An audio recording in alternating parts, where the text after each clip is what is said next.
with films, I wasn't so lucky. So I signed, this happened to me thrice actually. I signed some, again, like credible, good producers, big projects with a good cast, with a studio, no problems in funding and all that, and for some reason or the other they didn't take off. You're very minimalistic. I'm a realist. Nice.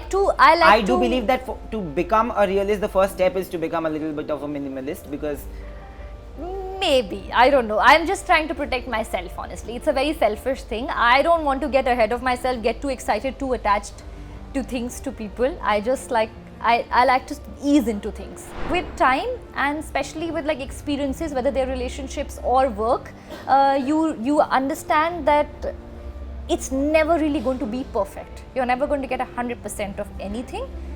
So if you're getting this much and you're okay with it, then just be happy. The first time that your heart breaks, after that you're never the same person in love. It is a fact. I agree. Do you agree? I think it feels like that. I think it only gets better. Okay. I think it only gets better. Because the first one especially, you don't know how to take it. And then you prepare yourself and you get better. And you also become better, I think, in a relationship. There are women, our mother's generation, who has, some of those women have been very brave. True. Some of the women that today I see who are not privileged like me, who don't have the privilege of having parents who are as open-minded. Now I'm a financially independent woman and I'm an actor, so I can really like live life on my own terms, and a lot of women can't. So I think those are the brave women who are trying to break those shackles and make a difference in their everyday life in whatever way. No matter how dark and hard it gets for myself or like sometimes people around me, and it affects me deeply, but somewhere I believe that it will get better. It's going to get better.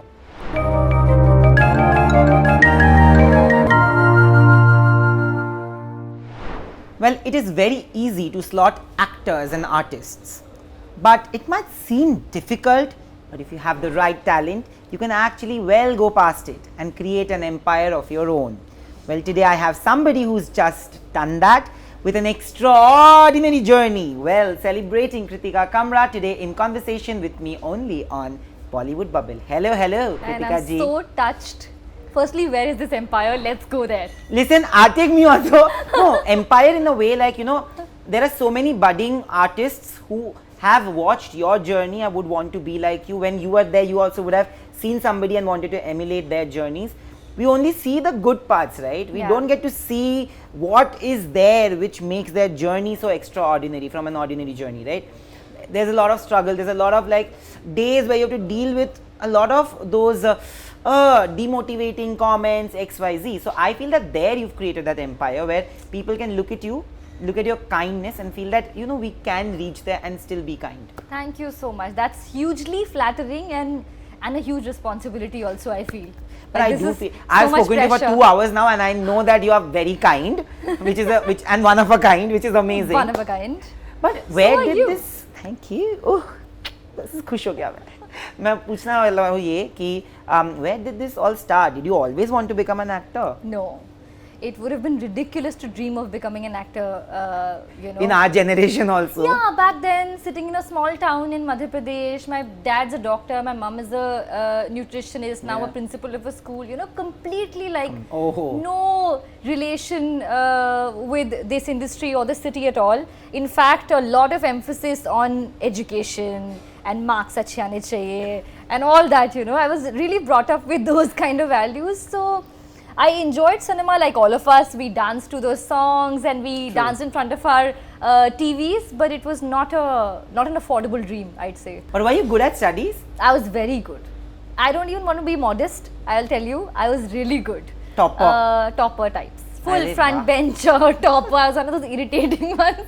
Listen, I was also like that. Yeah. But I really enjoyed it. I really liked, science, maths, everything. Same. I was very good. How much did you score in your boards, if I may ask? I think 96. Ho gaya khatam. I scored 94.2 and people still don't believe it. In my periphery, people feel like, 94.2 I think my best of 4 or something was 96, but थोड़ा कम ही था. My best of 4 is also 94. Oh, okay. So it's like that. But did it come as a complete rude shock to your parents after being so good at academics that you wanted to choose a profession? It was not even considered a profession at that point, to be very honest. So there were a few things that had happened before that, which kind of like prepared my parents, I would think. I went to, have you heard about these coaching classes that happen in Kota? Cleared that entrance exam. It has its own exam. And I went there and I was preparing for my medical entrance. Why does this sound so similar? Really? Completely. So, I missed it by 9 points. AIPMT. Oh, so I was preparing for PMT. I had just started. And I was there, I would say, for like a month or so. And you know, जैसे फिल्मों में होता है ना, those dramatic moments, like when you're standing alone on a balcony or whatever, looking into nothing, and you have some realization, some epiphany. That happened to me, and I realized that I don't want to do this in life. It wasn't because I loved the subjects. I loved the faculty. Everything was okay. I was also okay staying away from home. None of those reasons. It was just one of those things that I said, do I want to do this am I passionate about it to an extent that I can study for 10 years and then practice this? Like, do I love it that much?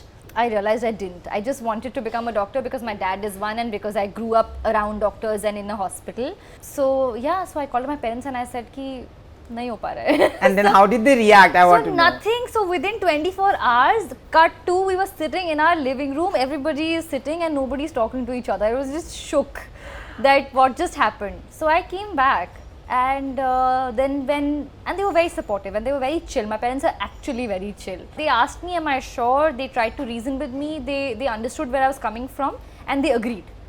And then I just dropped science. I said I want to do arts. So I went on to do my 11th and 12th in arts. I had a very strange combination of subjects which included like political science, history, economics, psychology, and fine art. So, and I discovered my flair for arts in 11th standard. In 11th standard, I actually discovered that I can draw pretty well. Like I was good at illustrations and things like that. Then did you Sat pursue for that? For the NIFT entrance and got through. And so yeah, from like Kota to fashion, I did a complete and then in 180 degree. Yeah. And then in a few months of being at NIFT, somebody spotted me outside college, they auditioned me and I called my parents again and I said, listen, I want to go to Bombay and start acting. ऐसे हुआ? But मैंने जब ये decision लिया था ना कि मुझे साइंस नहीं करके मुझे जर्नलिज्म करनी है तो मेरे रिलेटिव्स ने बहुत मेरे मम्मी पापा को शेम किया, you know, although they were so supportive. Did your parents have to go through that at times because they were supportive and you know you can't support your kids because you are spoiling them? No, actually in my extended family also, again, like I said, the emphasis is on studies and academics and everybody is, you know, doing really well and have done like PhDs and specializations and all that.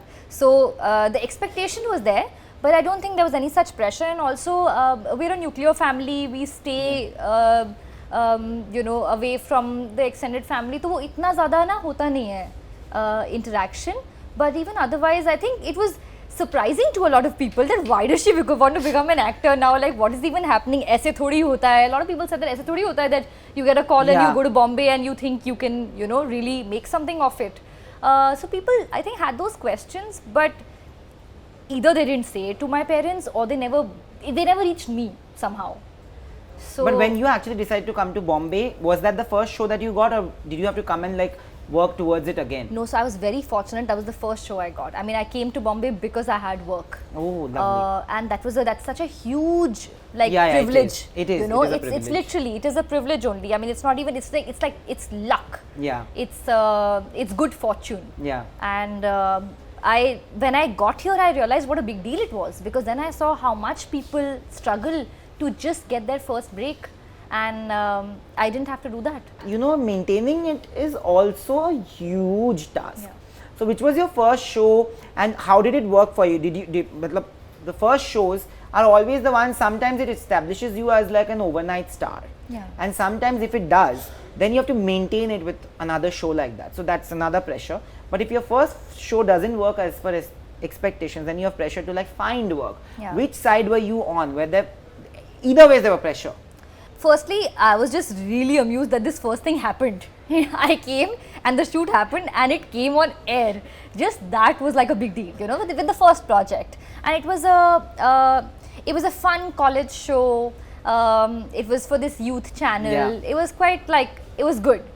My second show did that to me. My second show actually became like an overnight, like it was really crazy. popular, and didn't realize it for the longest time because you're busy shooting, you're going from like house to Andheri East and back, and you're just like spending your life on studio or in Bombay traffic. So did not realize that for the longest time, but that really changed things for me. And I think maintaining, yes, but I think being able to grow, or like, you know, doing something that's better than your last, that's sometimes challenging because you have to choose from what comes your way. You can't create opportunities. We're actors, we're not creators or storytellers. We have to choose from what comes our way and what people think we're good at. So that choice has always been, and I am very picky, so that choice has always been a bit challenging for me, which is why I take my time. But things happened, I would say, smoothly. Yeah. But at that point, when your first show, after that you got your second show, you were on your own and you were quite young. You know, you didn't have a godfather, but there are very many noises around you who will give you advice. Right? Did you listen to any and find them like to be very shabby eventually? Or did you like not listen to any? I think you said it, you know, I was very young when I started. I mean, I was just out of school. I had not even finished like 1 year of college when I started acting. So I was very young, and also I was so far removed from this, and because I had not come in with an expectation of, you know, being famous or being rich. Who doesn't like that? Everybody wants popularity and money, and it's a part of this job, it comes. But that wasn't my driving force. So I was very brave, I think. I was gutsy. I would say no to things. I would do things my way. And at that age, you're a little like crazy and you're very hopeful. You know, like you become cynical with age, and especially like when you see and because life in Bombay is a constant struggle of its own, even if sometimes just intellectual. But at that time, no, I was just like, I didn't think so much or care so much about public opinion or about, you know, what is my 5-year plan or nothing like this. I was just going with the flow. So I ended up taking a lot of chances. And I think it worked in my favor. But were there any things that you really said no to and then you felt like, oh, kash maine ye kar liya hota? Oh yes, I said no to some seemingly like big things. Like? No. Ye to mujhe So, janna hai. Kitni Mohabbatein was not the first Balaji show that came to me. And before that, I had just said no.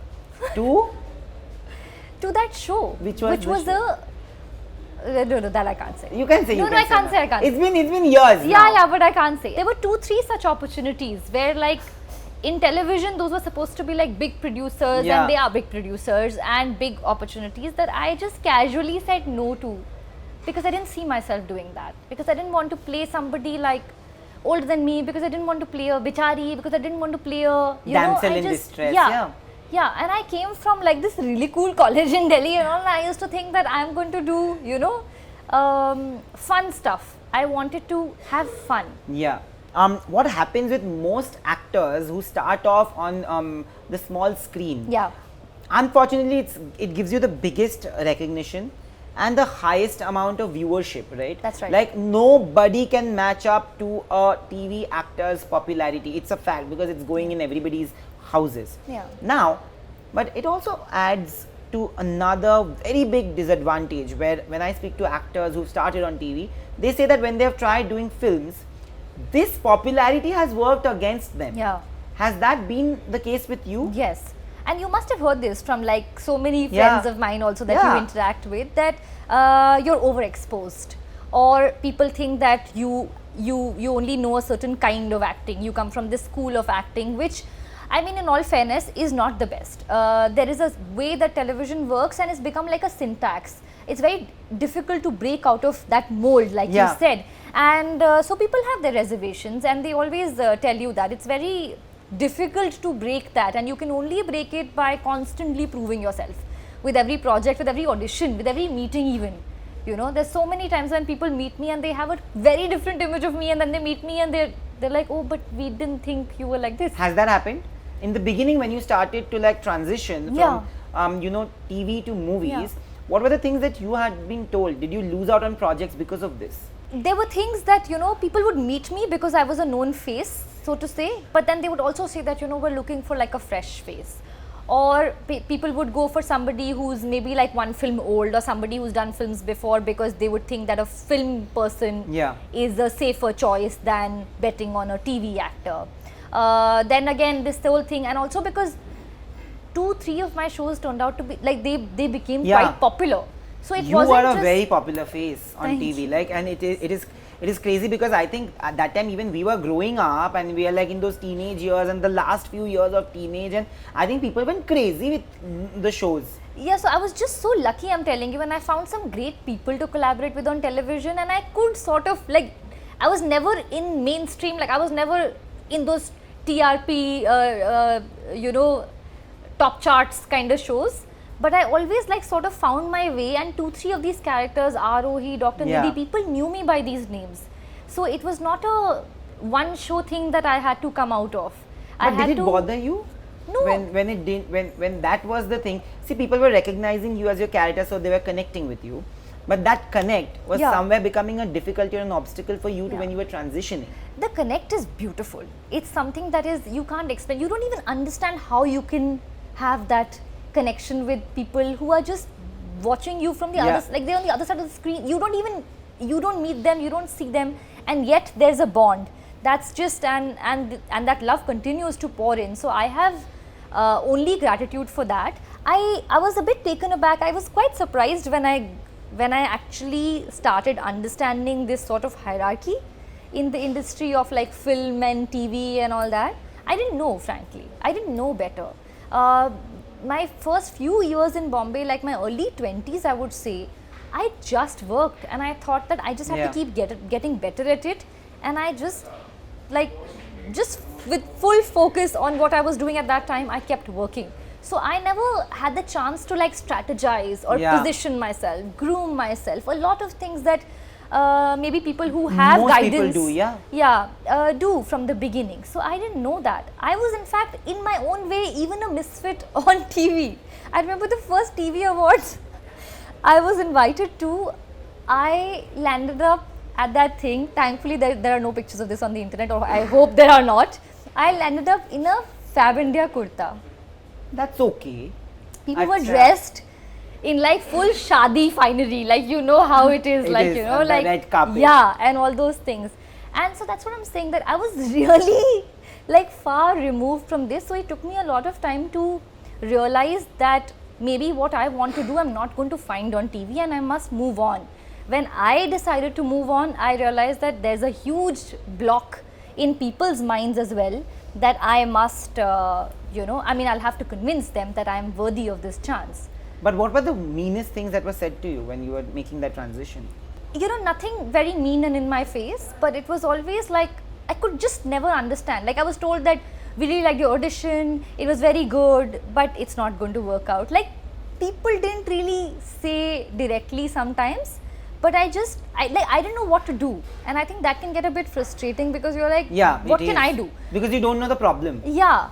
How to find a solution. Yeah, but I just kept auditioning, and I did it for a long time, and then slowly, gradually, I think casting directors and people started remembering me from those auditions more than, because see, these TV shows some people had not even seen. Without seeing, they had this image. Yeah. And because we know the trappings of television, we all know that. We all know the shortcomings of it also.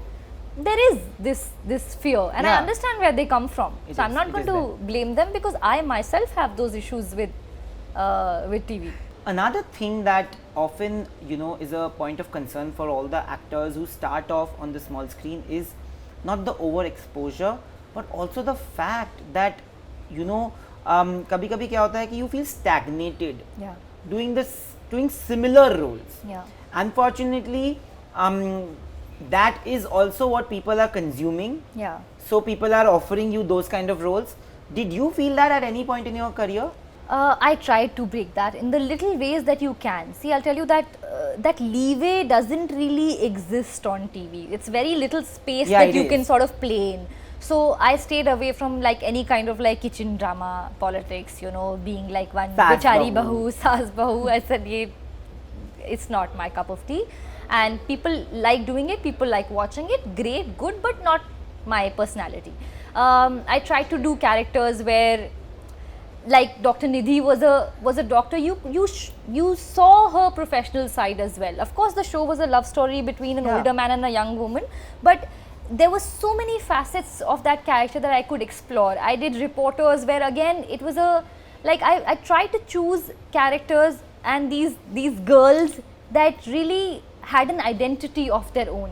Apart from, of course, being the ideal daughter or ideal bahu or whoever.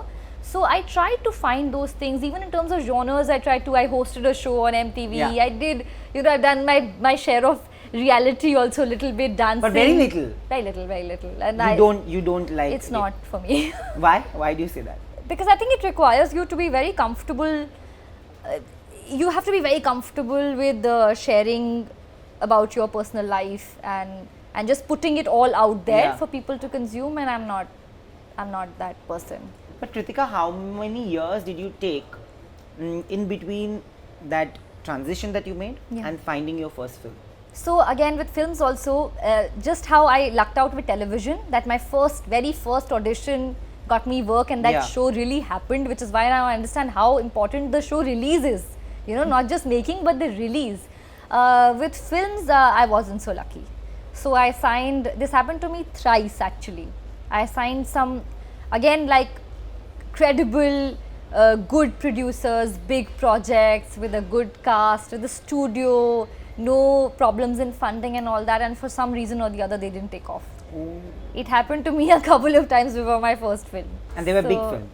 They were big films. With? Two of them were big films. Okay, with like... Well, one was announced, I can talk about that one because Yeah. it was announced. There was a film that Dharma and Balaji were doing together, which was supposed to be a remake of Vanity Fair. Yeah, with Imran Hashmi. Yes. That was reported and everything was done, and I had the schedule, I'd done my costume trials and everything, and that didn't happen. Then two other projects also, like really like last stages, just before shoot, for some reason didn't take off. But it's unpredictable, this business, you know it. Like, it's very uncertain. Yeah. But were you informed that this is not happening Yeah. and this is the reason why this is not happening? No, reasons not really, like I don't know the exact reasons, but I'm guessing some business, you know, they're just calls that producers have to take. Nothing big or dramatic there, but I was told.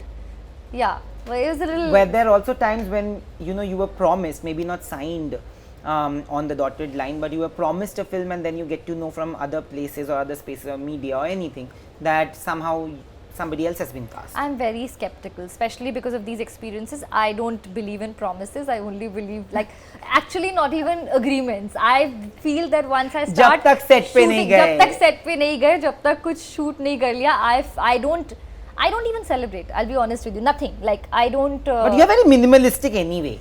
Huh? You're very minimalistic. I'm which a is realist. nice.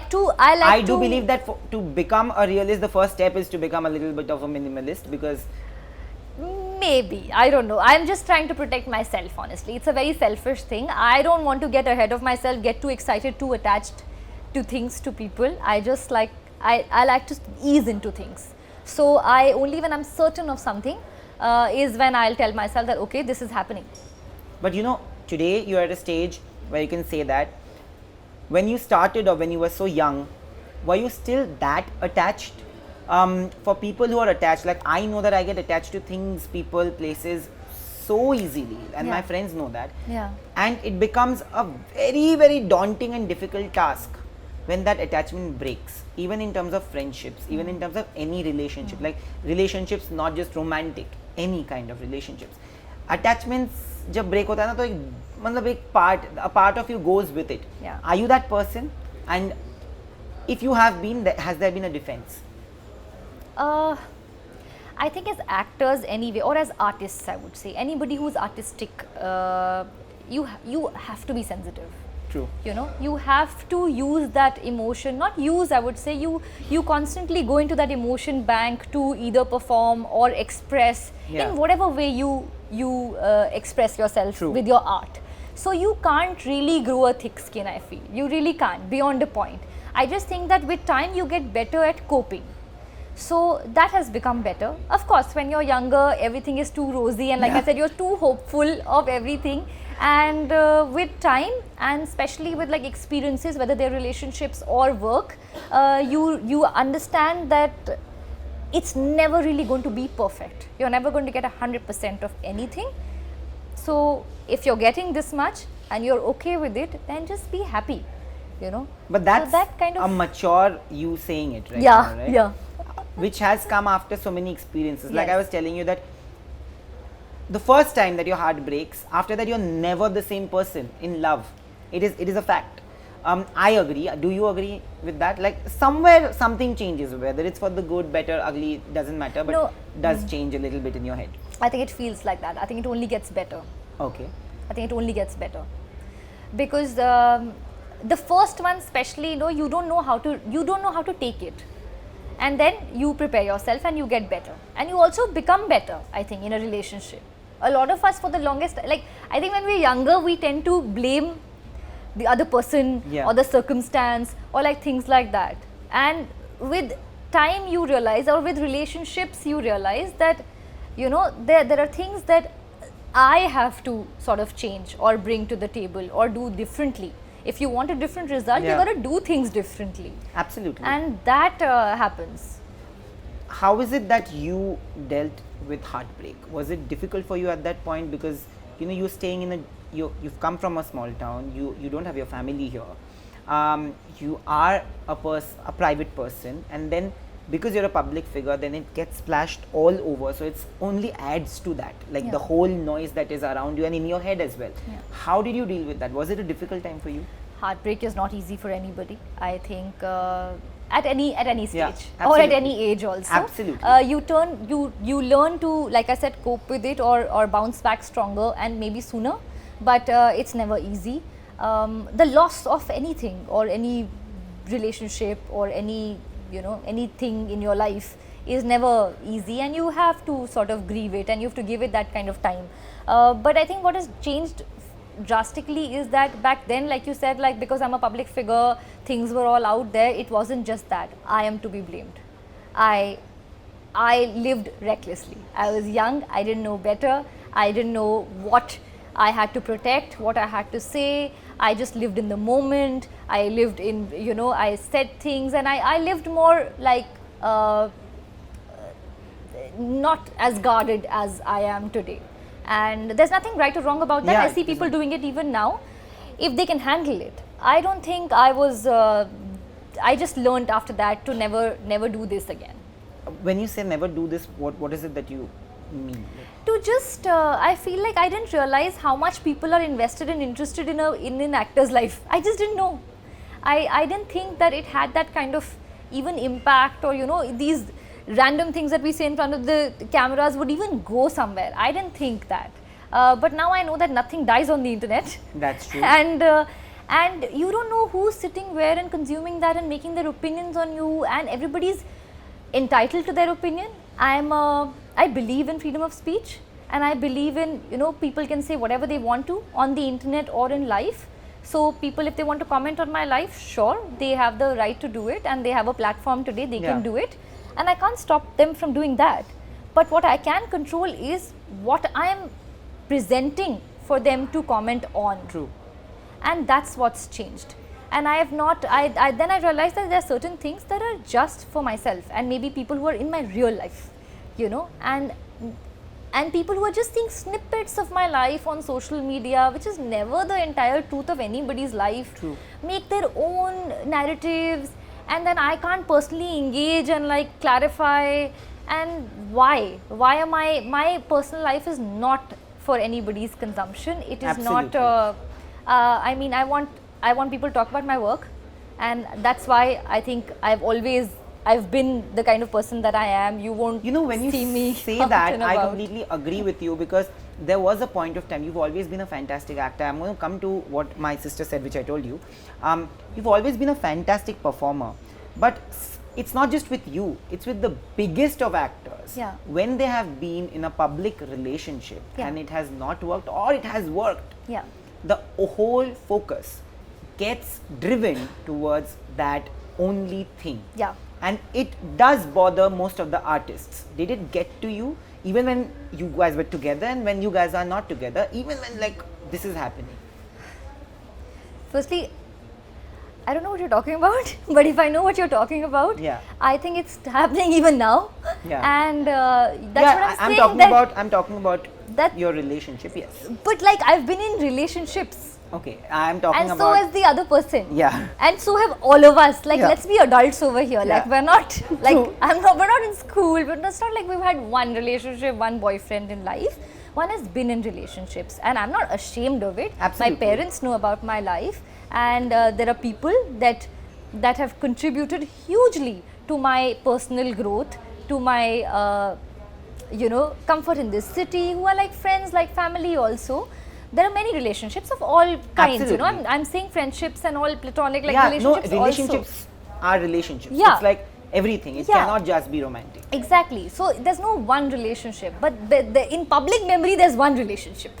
That's okay, and that seems to have been like it's stretched now. I feel like everybody and everybody has moved on, but just in public memory, because things don't die on the internet, it just continues to live on or fuel some conversation or some comment or something or the other. It's just, But does it bother you on a human level? Do you get a little irritated with it? yeah, sometimes I think unwarranted, if I'm dragged into a conversation that's not about me or my life or Yeah. anybody related to me, of course that's a bit like, okay, why? The thing is that like I said, I read a lot on the internet. I mean, I'm aware that people have opinions, and I'm also But somebody who reads them. Then And not every comment, and I'm not like bothered by, but people comment on from your looks to your life to your character, and especially an opinionated woman like me gets a lot of this. A lot of us do. Absolutely. I read that, and it's kind of, I'd be stupid to say that, oh, I just ignore it, I don't see it. You can't unsee some things, but I'm just like, it's okay. But the judgment that came along, like the judgment that comes along because of you being opinionated about certain things in life, and especially when you speak about that incident in your life, there is always judgment. Whoever I've spoken to post a relationship not working, whether it's a friendship, I've seen majorly, correct me if I'm wrong, majorly the women gets questioned more. I don't know how. When people know about two people being together, and then the woman gets questioned, ki kuch aisa. But have I? I don't know.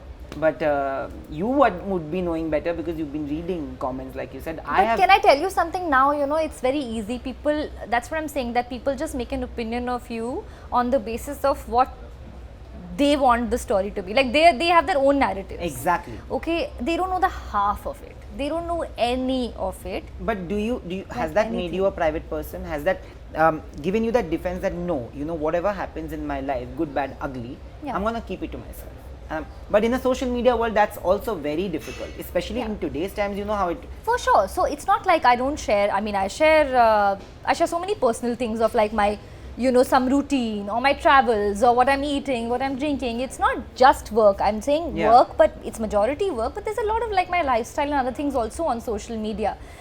It's just relationships, family.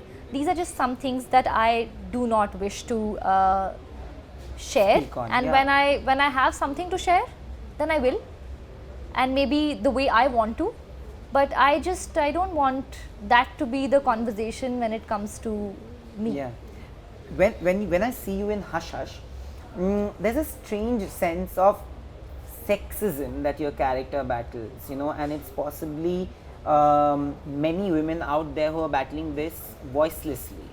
Your character is opinionated and she voices out her concerns. Yeah. There are so many women out there who can't Yeah. even express it, because I feel that men today can't take a jolt at their mardangi, but they are anybody can easily point and say that it's a woman's fault. Anything in life, it's not just what your character goes through. Anything. Do you agree? When I read the script and when I said yes to that character, I that's what I thought about. I told Tanuja ma'am, I said, I'm not a dolly, but I know dollies. I know people who are in marriages Same. where they face these kind of things. And I thought that I knew, one person like that, maybe two, not even exactly similar situation. Since the show has come out, so many people have met me and said this to me. Somebody told me that I have a friend who's going through the same thing. People have written it to me on social media. It's heartbreaking.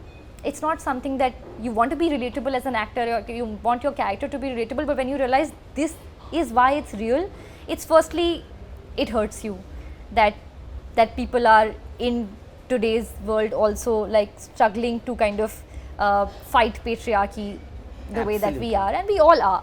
So I think that we're all firstly victims of patriarchy. We must acknowledge that, and we're also somewhere, we've been complacent. We've let a few things pass, and again, I don't mean to like give anybody guilt or even take guilt and be like, oh no, we're all complicit, so we must just just cry over this. No, but I think a lot has to change as a society, and even in our public discourse. Absolutely. On- So much. yeah. So much of conditioning needs to change. Yeah. So, and it's going to be a really long process because it's a generational thing. It's very deep. It's ingrained, and it's not just the men, or we're all victims of patriarchy, and which is why, like in the show, also you see, and it's more often than not the abused that tend to also abuse, and so that cycle of abuse needs to break somewhere. And of course, while we make these primary corrections, in the society, in how we bring up our children or in people around us, how we do that, at the same time we also have to hold people accountable for their actions. Absolutely. And the law of the land has to do it firstly, and yeah, there are certain rules of the society that have to be sort of like followed, I think. I have to tell you this now on camera. I'm going to say this, which I told you. So I happened to watch it a few days, possibly 2-3 weeks after it launched, because I was not here. Yeah. My sister actually watched it, and we were traveling to Goa, and I downloaded all the episodes and I wanted to watch it on the way. And she told me when I was watching the first episode, because I love thrillers, so there are two things she told me. She told me, the third thing I can't tell, the two things that she told me. First thing she told me, that you will guess somewhere midway what it is about. I think you would be able to guess.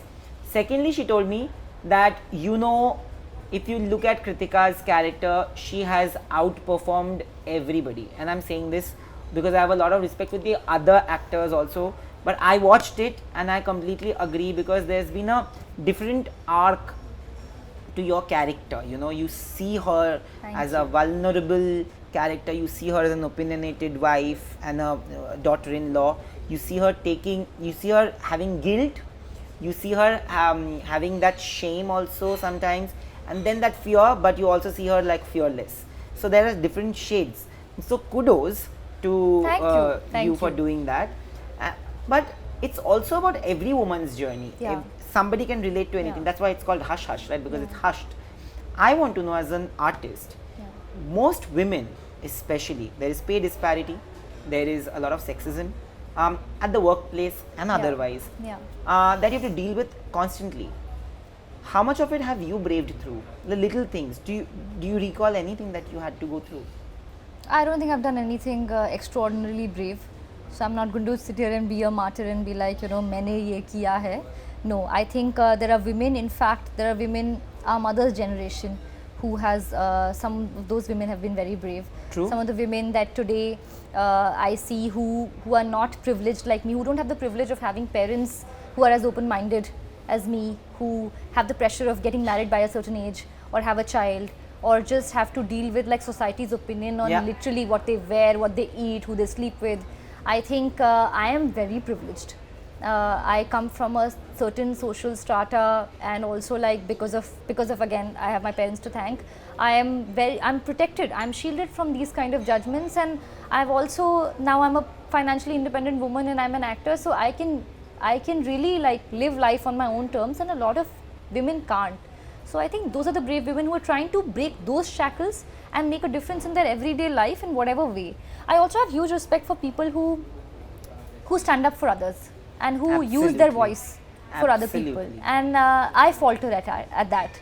It's not like I don't have the intention, but sometimes I get overwhelmed. And I only get screwed because of that. because I think I'm fighting my battles, I'm fighting everybody else's Yeah. battles, and at the end, Yeah. sometimes I'm fighting battles for people who don't want to fight their own battles themselves. Yeah. So then I'm like, I'm stupid. Yeah. So that's a bad feeling again. Yeah.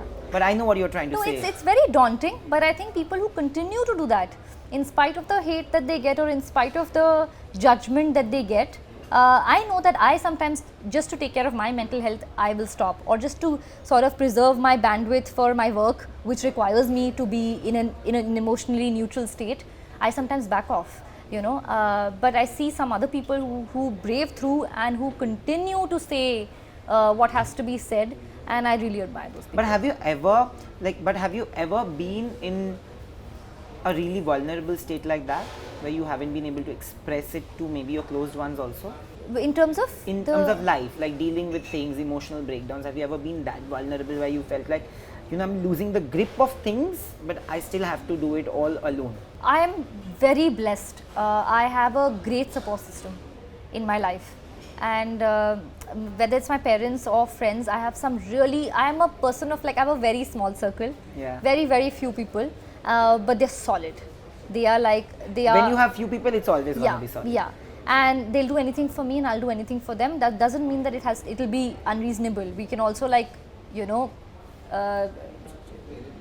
like, say whatever we want to the other person or criticize, but I know that I have a safe space to go back to. So I have never I've never felt hopeless. I do get overwhelmed, like I said, and sometimes just looking at what's happening around us, it's really like it saddens you to a great degree, but I think also, again, it's, I think, maybe like a prerequisite of becoming an actor, that being an actor is an act of hope, I say.